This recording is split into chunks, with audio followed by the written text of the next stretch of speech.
తల్లిదండ్రులు కావాలని మీ కలను సాకారం చేసుకోండి. ఓఎస్ఎస్ ఫర్టిలిటీ వారి తక్కువ ధర సంతానోత్పత్తి చికిత్సతో అపాయింట్మెంట్స్ కొరకు కాల్ చేయండి 7825893604. కాంగ్రెస్ ఎమ్మెల్యేలను కొనేందుకు కేసీఆర్ ప్రయత్నాలు చేస్తున్నారని బండి సంజయ్ ఆరోపించారు. లోక్సభ ఎన్నికల తర్వాత కూల్చే అవకాశం ఉందని కామెంట్ చేశారు. బండి వ్యాఖ్యలకు మంత్రి పొన్నం ప్రభాకర్ కౌంటర్ ఇచ్చారు. కాంగ్రెస్ ప్రభుత్వాన్ని కూల్చే ధైర్యం బీఆర్ఎస్ చేయదన్నారు.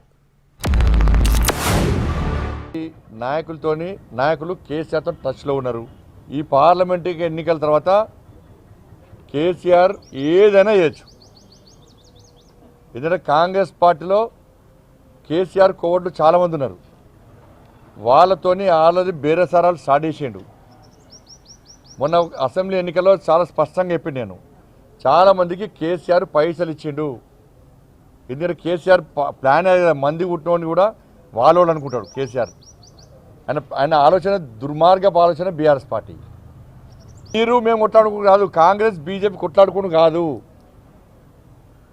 అక్కడక్కడ కొంచెం ఉన్న బీఆర్ఎస్ పార్టీ ఆయనతో బొందబెట్టాలి. ఫస్ట్ టీఆర్ఎస్ పార్టీ అసహనంగా వ్యవహరిస్తుండొచ్చు, టీఆర్ఎస్ పార్టీ లోపాలన్నీ బయటపెడుతున్నాం కావచ్చు, వాళ్ళకి ఆగ్రహం ఉండొచ్చు. కానీ ప్రభుత్వాన్ని కూలగొట్టేంత శక్తి, ధైర్యము, అటువంటి పరిస్థితి ఉన్నదని నేను అనుకుంటలేను. కాంగ్రెస్ పార్టీ కూడా అంత బలహీనంగా ఉందని నేను అంటలేను. బీజేపీ మళ్ళీ పొరపాటున అధికారంలోకి వస్తే టీఆర్ఎస్ పార్టీ 2 వక్కలు అవుతుంది.